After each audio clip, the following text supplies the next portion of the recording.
February 26, 20 to 26, Lakewood Ranch, Florida, one of the most exclusive gated communities in the state, guarded entry, manicured lawns, families with kids.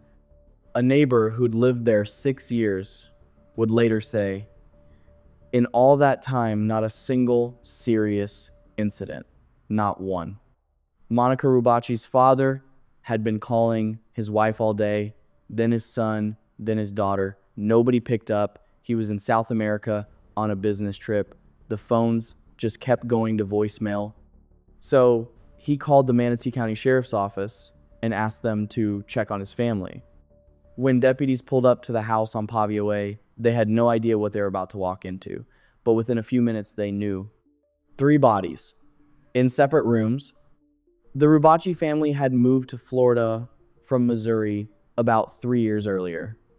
Monika, 44 years old, her husband 45, their son Josh 14, their daughter Emma 11.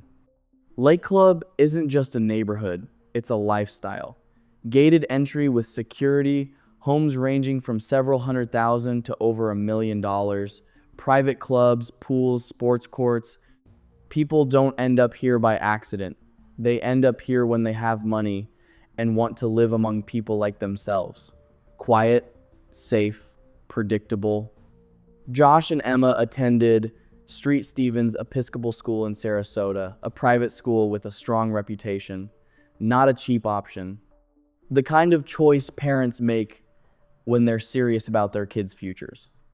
According to the Sheriff's Department, in the 3 years the Rubacha family had lived in Lakewood Ranch since 2019, there had not been a single call to police from their address. No complaints, no disputes, no distress signals, nothing. You know what gets me about that? 0 calls isn't just a statistic. It means that from the outside, everything looked completely normal. Just a house, just a family. Mom, dad, 2 kids, private school, gated community, and inside something was happening. We just don't know what. We can confirm that this is a murder-suicide investigation. 3 people were found dead inside the house. We know that the adult, who is the mother of the children, took her own life after killing the 2 children that were inside the home. The ages are 14 and 11, a 14-year-old boy and an 11-year-old girl. It's really unimaginable that 2 children were killed in their home by a parent, and then she proceeded to take her own life. There is some stuff that they have collected as part of evidence, and we're going to talk about that later on. There was some planning involved, enough to where she knew what she was doing, and all of this is going to come out further as we continue to investigate today. It appears that maybe one of the victims here, the boy, may have died earlier. We don't know. Here's the detail that I can't shake. Randy Warren said at the press conference, there was some level of planning, enough that she knew what she was doing. Not an impulse, not a breakdown in the moment, planning. Just think about that for a second. Monika knew her husband was in South America, knew the kids were home, knew no one was coming. And according to investigators, this wasn't a split-second decision. The children were found in separate rooms. Josh 14, Emma 11, they weren't together. That matters because it means what happened unfolded in stages. Investigators worked to reconstruct the timeline and reached a preliminary conclusion: the boy may have died first. Emma after, and then the mother, all 3 in different rooms, all 3 from gunshot wounds. Investigators classify what happened as homicidal violence. No signs of a break-in, no signs of an intruder, no one else involved. The house was secured from the inside, and everything points to no one entering or leaving from outside. Just Monika, just her children. You know what's the hardest part of this story? Not what happened. It's that we may never know why. The only person who could have given us answers, Monika Rubacha, is dead. There won't be a trial, no interrogations, no testimony. The investigation will close without a conviction because there's no one left to convict. The official motive has not been disclosed. Sheriff Rick Wells, speaking on March 4th, said, "We're trying to understand what could have motivated this act, but we don't know what goes on in people's minds behind closed doors." Behind closed doors, those are the key words here. On social media, rumors started circulating quickly about a suicide note with 5 keywords about family problems, about some hidden set of circumstances. None of it has been officially confirmed. The only thing investigators are saying is an active investigation is ongoing. We're awaiting forensic results.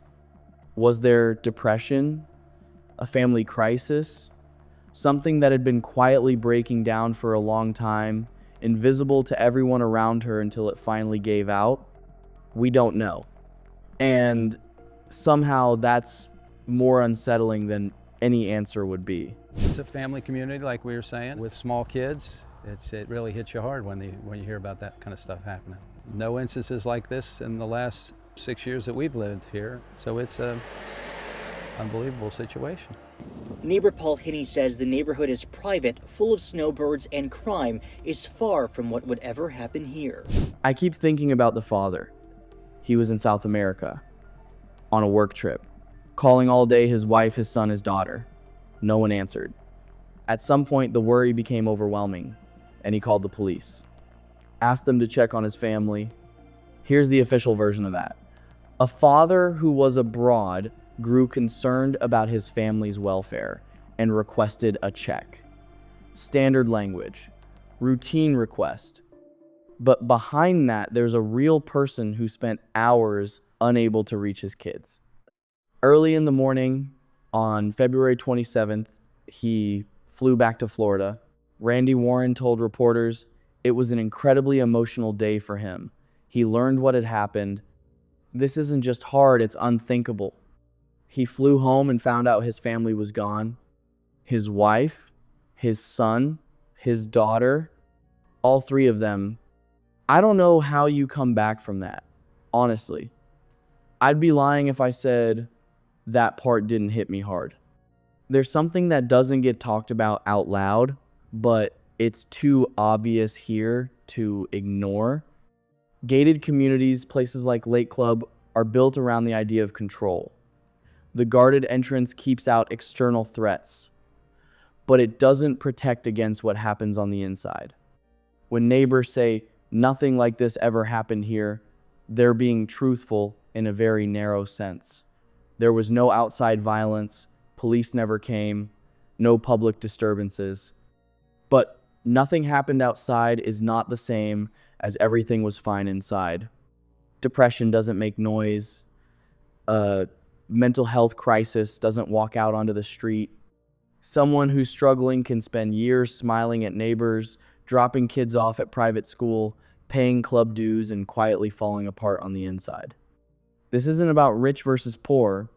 It's about the fact that behind beautiful facades, physical and social, it's very easy to miss someone else's pain, especially when they're not asking for help, especially when the whole system is set up to make everything look normal.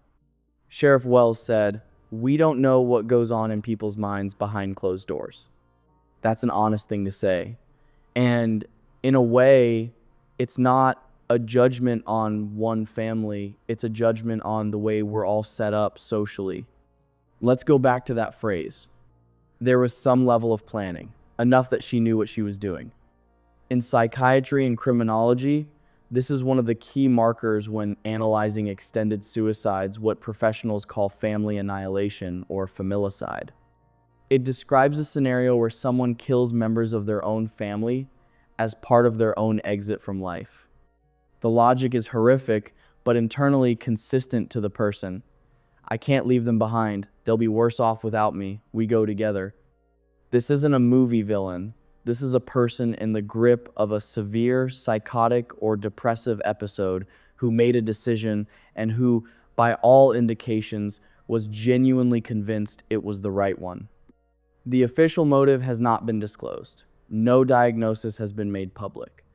All we know is that this was not a spontaneous explosion of rage.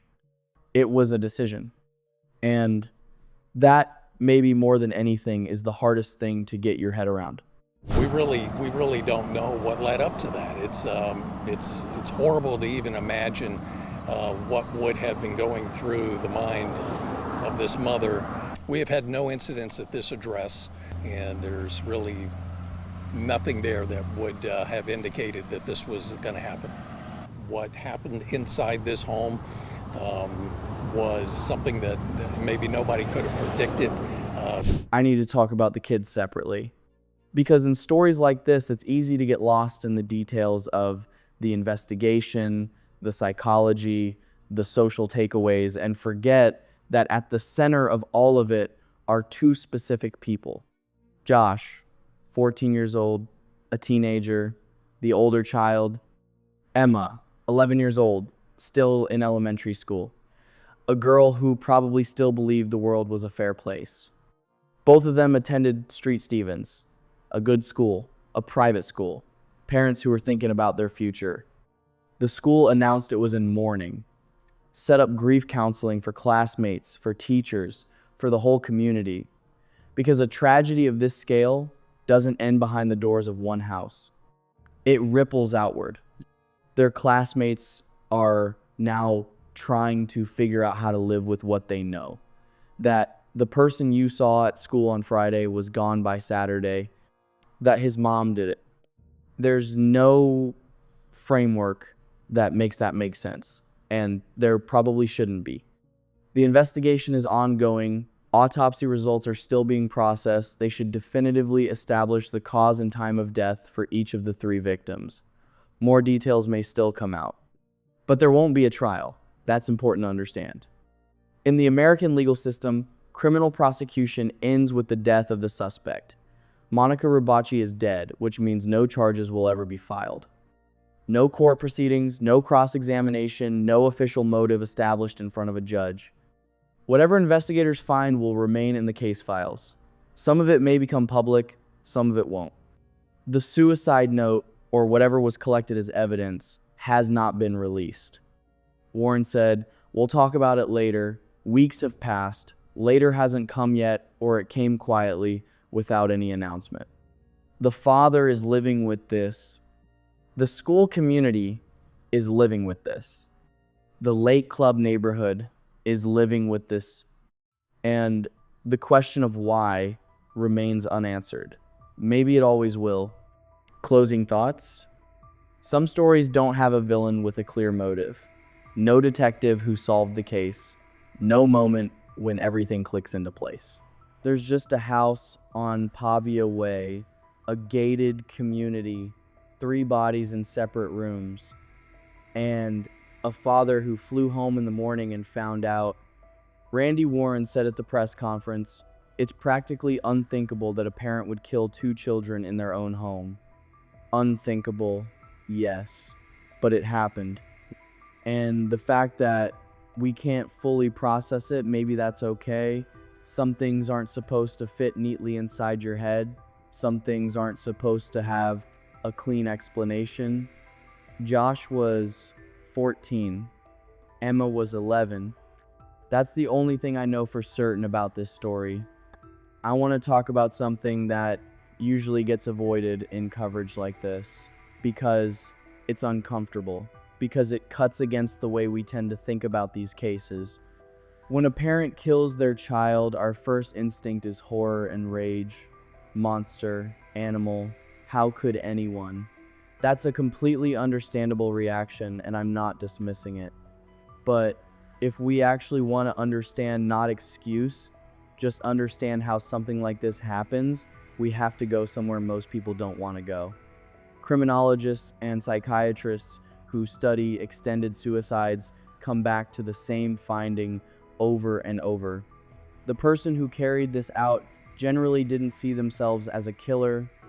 In their distorted internal logic, it was protection, it was saving, it was a final act of love in a world they believed was already collapsing around them. I can't leave them to face this alone. They'll only suffer more without me. We have to go together. That is not rational thinking. That is the thinking of someone whose mind is operating in the middle of a severe crisis, depression, psychosis, or both. When the distortion of reality runs deep enough that the person literally cannot see another way out, we don't officially know what was happening with Monika Rubacha. We don't know if she had a psychiatric diagnosis. We don't know if she ever sought help. We don't know if anyone close to her noticed changes in her behavior. But there was some level of planning. Those are the investigators' own words. And planning in the context of this kind of crime almost always means the person had been moving toward this for a while. This wasn't a snap decision. It was the end of some internal process that had probably been going on for weeks or months. And nobody outside saw it, or someone saw something but didn't understand what it meant, or they understood but didn't know what to do. Here's the thing. Extended suicide killing family members before ending your own life is far more common than most people realize. According to American researchers, dozens of these cases are documented every year in the United States, and among them, cases where the perpetrator is the mother make up a small but very real percentage. Why does that matter? Because we carry a cultural assumption. Mothers are protectors. A mother cannot harm her own child. If something happened to the kids, it was the father, a husband, a stranger. That assumption is understandable. It's based in reality. The overwhelming majority of mothers would do anything to protect their children. But it also makes us blind to situations where something has gone terribly wrong. When 3 bodies are found in separate rooms of a home in a gated Florida community in 2026, all from the same family, the first question a lot of people ask is, who did this? And a lot of people aren't prepared for the answer, the mother. Randy Warren said it himself, it's unthinkable. But precisely because it seems unthinkable to us, we miss the warning signs. We don't ask the mom at the school pickup, how are you doing? Like, really, how are you? We don't consider that the woman in the beautiful house in the gated neighborhood might be quietly drowning. That's not an accusation against anyone. It's just a fact about how human perception works. When something like this happens, the internet fills up with theories fast. In this case, rumors about a suicide note with 5 key words: speculation about marital problems, divorce, financial trouble, claims that something was clearly wrong and the neighbors must have known. None of it has been officially confirmed. The sheriff's department has been direct, the motive has not been disclosed, an active investigation is ongoing, awaiting forensic results. I get why rumors spread. It's how we cope with the impossibility of understanding something. If we can come up with an explanation, we feel better. Oh, there was a divorce. Well, then it's explainable. It happens under certain circumstances. It couldn't happen to just any ordinary family. But that's exactly the trap, because if we convince ourselves that a tragedy like this requires some special, extreme set of circumstances, we make ourselves blind to the real warning signs that might be right in front of us. Warren said, nothing foreshadowed this. The sheriff's department confirms 0 calls in 3 years. Sometimes tragedy happens where nothing predicted it. And that is the scariest thing of all. This part rarely gets mentioned, but I think it should. The deputies who responded to that call on the evening of February 26th, they were headed to a standard welfare check routine. Could be someone fell down at home, could be someone was feeling sick, could be they just couldn't hear the phone. They saw something through a window or in the doorway. Investigators haven't specified exactly what, but it was obvious that there were bodies inside. They went in. Randy Warren said, "It's something terrible for deputies to go on a welfare check and find this." Police officers are people. They have kids too, they have families, and they go home after calls like this and try to somehow file away what they saw. The psychological toll on first responders is its own topic, one that barely gets discussed in our society, but it's real. And that call on Pavia Way is the kind of thing people don't forget. People sometimes ask me, why tell stories like this? Why go into someone else's pain, dissect something that can't be changed? Here's my answer. Not because it's interesting in some entertainment sense. Interesting isn't the right word, it's important. There's a difference. Because every story like this is a window into a reality we normally don't see. Behind the beautiful exteriors, the manicured lawns, the guarded entrances, there are real people. Sometimes things are very wrong for them. Sometimes they don't ask for help. Sometimes they genuinely don't know how. Mental health is still a subject people talk about in whispers in this country, especially among people who seem to have it together, especially among those who are used to handling things on their own, especially among parents who carry responsibility and can't afford to fall apart. What was happening with Monika Rubacha before February 26th, we don't know. Maybe she had quietly been reaching out for help for years. Maybe she never did.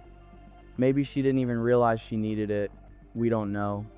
But if there's even one person who watched this story and thought, I need to talk to someone, or I should ask someone I love how they're really doing, then this wasn't for nothing. Josh and Emma deserve for their deaths to mean something in this world. They were real kids, not victims, not statistics, not a case from the crime blotter. Real people with homework, with friends, with a Monday morning ahead of them that never came.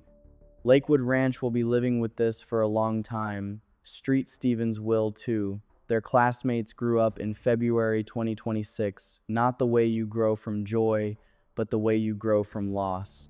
That's a different kind of growing up. It leaves a mark. If this story stayed with you, drop a comment.